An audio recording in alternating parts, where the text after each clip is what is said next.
Bonjour.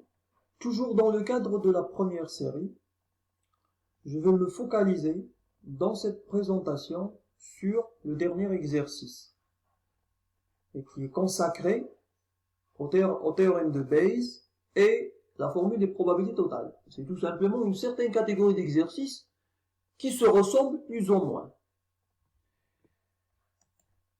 Notre exercice donc, l'énoncé de l'exercice, se présente comme suit. Dans une entreprise, on a deux ateliers qui fabriquent les mêmes pièces. L'atelier 1, mieux équipé, a une cadence de production 2 fois plus rapide que l'atelier 2. Le pourcentage de pièces défectueuses, il est de 3% au niveau de l'atelier 1, il est de 4% au niveau de l'atelier 2. On prélève au hasard une pièce dans l'ensemble de la production. Calculez les probabilités suivantes. La probabilité que la pièce provienne de l'atelier 1, c'est la première question. 2. La probabilité que la pièce soit défectueuse.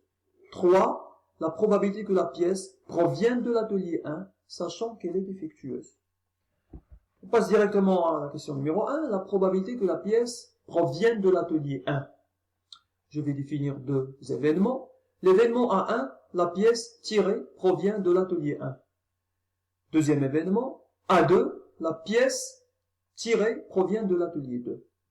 Mon expérience aléatoire consiste à tirer au hasard une pièce. L'aboutissement de cette expérience, le résultat, donc, c'est sous forme de deux événements. Soit la pièce va provenir de l'atelier A1, soit la pièce tirée va provenir de l'atelier A2. Si l'événement A1 se réalise, l'événement A2 ne se réalise pas. Si l'événement A2 se réalise, l'événement A1 ne se réalise pas. Et en fin de compte, je peux dire que l'événement A1 est l'événement complémentaire de l'événement A2. Et sur la base de cette remarque-là, j'écris que la probabilité que la pièce provienne de l'atelier A1 plus la probabilité que la pièce provienne de l'atelier A2 est égale à 1. C'est une première formule que je vais exploiter par la suite. Je passe maintenant à la remarque qui est donnée par l'exercice lui-même. L'atelier 1 a une cadence de production 2 fois plus rapide que l'atelier 2. Ça veut dire tout simplement que les quantités ou la quantité produite par l'atelier 1 est égale au double de la quantité produite par l'atelier 2.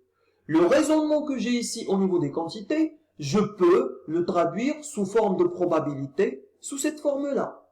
La probabilité que la pièce provienne de l'atelier 1 est égale à 2 multiplié par la probabilité que la pièce provienne de l'atelier 2.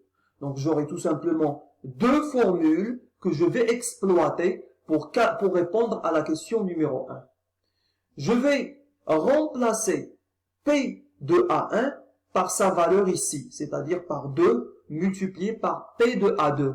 Ça va me donner 1 est égal à 2 multiplié par P de A2 plus P de A2. C'est une équation avec une seule variable inconnue.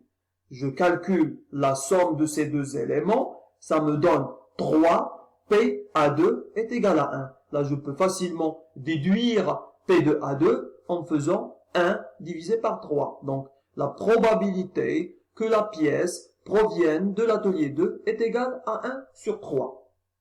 Je prends le 1 sur 3 et je le remplace toujours ici dans la formule numéro 1. Ça me donne 1 est égal à P de A1 plus 1 réduire au 2. Calculer la valeur de ma variable inconnue, elle est égale à combien? 1 moins 1 sur 3, ça me donne 2 sur 3. Donc la probabilité que la pièce provienne de l'atelier A1 est égale à 2 sur 3. Et la probabilité que la pièce provienne de l'atelier A2 est égale à 1 sur 3.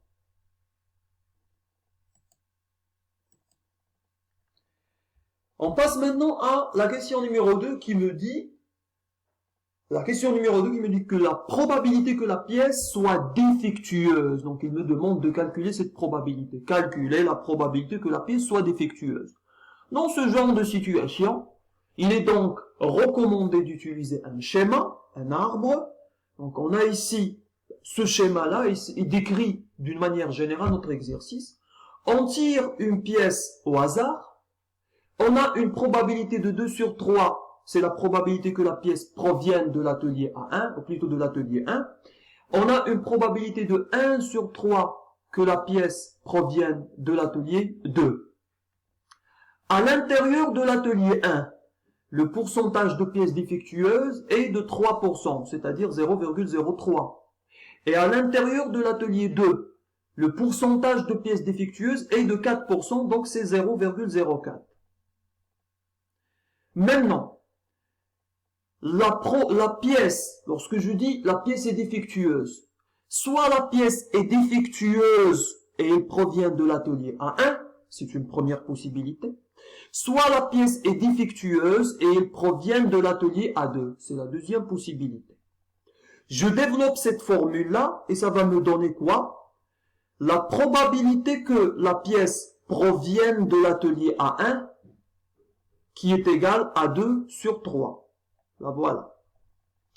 Multiplié par la probabilité que la pièce soit défectueuse tout en sachant qu'elle provienne de l'atelier A1 et elle est égale à 0,03. On va la trouver ici.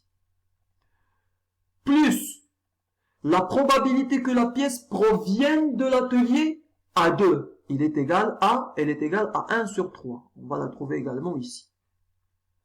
Multiplié par la probabilité que la pièce soit défectueuse, tout en sachant qu'elle provienne de l'atelier 2. Et là, bien sûr, elle est égale à 0,04. On l'a ici. Donc, c'est ce que je vais encadrer ici. Donc, ce sont les probabilités que j'ai exploitées pour calculer la probabilité que la pièce soit défectueuse. Donc, je vais dire ici que pour calculer ma probabilité, j'ai appliqué la formule des probabilités totales. Et on va toujours l'appliquer de la même manière, quel que soit l'exercice. On passe à la question numéro 3 qui me dit calculer la probabilité que la pièce provienne de l'atelier 1, sachant qu'elle est défectueuse. Alors, on va l'exprimer sous cette forme-là. Calculer la probabilité que la pièce provienne de l'atelier A1, sachant qu'elle est défectueuse. Qu'est-ce que vous allez faire? Ben, tout simplement, au niveau du numérateur, directement, vous allez mettre la probabilité que la pièce soit défectueuse et que vous avez déjà calculé dans la première question. Donc 0,033, je vais tout simplement les mettre au niveau du dénominateur. Au niveau du numérateur, qu'est-ce que je vais mettre? Je vais mettre la probabilité de l'intersection entre l'événement A1 et l'événement D. C'est-à-dire la probabilité que la pièce soit défectueuse liée à 1. Elle est égale à combien? Elle est égale à la probabilité que la pièce soit défectueuse, 2 sur 3, je l'ai déjà ici, multiplié par la probabilité que la pièce soit défectueuse, sachant qu'elle provienne de l'atelier 1, c'est-à-dire 0,03 que j'ai déjà ici. Bien sûr, lorsque je calcule ces éléments-là, ça va me donner 0,6. Je vais dire tout simplement que cette formule-là se base sur le théorème de Bayes. Donc, on a appliqué le théorème de Bayes. Toujours dans cette catégorie d'exercices, vous aurez à calculer une probabilité au départ en se basant sur la formule des probabilités totales. Et par la suite, vous allez calculer ou vous allez appliquer le théorème de Bayes. Ici, j'ai dit tout simplement, sachant que la pièce est défectueuse, quelle est la probabilité qu'elle provienne de l'atelier A1? J'ai mis l'intersection des deux événements concernés au niveau de mon numérateur, j'ai calculé sa probabilité au niveau du numérateur, et au niveau du dénominateur, j'ai mis tout simplement la probabilité que la pièce soit défectueuse, 0,033. Ces exercices-là, donc, ils se ressemblent plus ou moins. Ici, je donne certaines propositions. Par exemple, ici, c'est un exemple d'exercice. On vous dit, une personne est choisie au hasard. On choisit une personne au hasard, et on s'intéresse à quoi? On s'intéresse bien sûr aux personnes qui sont au chômage. Donc, je tire une personne choisie dans un groupe, je choisis une personne au hasard et je m'intéresse aux personnes qui sont au chômage. C. Je vous dis que ces personnes-là proviennent de deux groupes. Soit la personne réside en milieu urbain, U, soit la personne réside en milieu rural, R. Donc toujours, on a deux groupes. On s'intéresse à une caractéristique, des personnes qui sont au chômage. Mais les personnes parmi lesquelles j'effectue le tirage proviennent de deux groupes. Premier groupe, les personnes résidant en milieu urbain. Deuxième groupe, les personnes résidant en milieu rural. Je peux vous poser la question, calculer la probabilité, donc je choisis une personne au hasard, calculer la probabilité que cette personne soit au chômage. Pour calculer la probabilité de C, on va appliquer la formule des probabilités totales. Deuxième question, sachant que la personne se trouve au chômage, elle est au chômage, quelle est la probabilité qu'elle soit résidente en milieu rural? Donc c'est la probabilité que R se réalise, plutôt la probabilité de R, sachant que C est réalisé. Et là, vous allez appliquer le théorème de Bayes. Encore un autre exercice, c'est une question d'habillage linguistique, ni plus ni moins.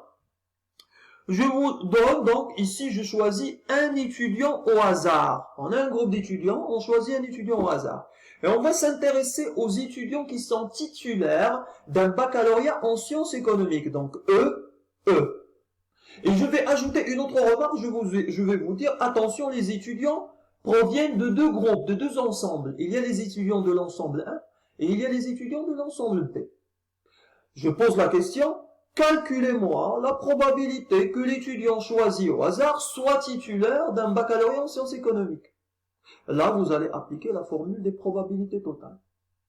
Deuxièmement, je vous dis, sachant que l'étudiant est titulaire d'un baccalauréat en sciences économiques, quelle est la probabilité qu'il provienne de l'ensemble A? Et là, vous allez appliquer le théorème de Bayes. Voilà. Donc, ça serait la dernière chose qu'on va aborder aujourd'hui. Je vous souhaite bon courage.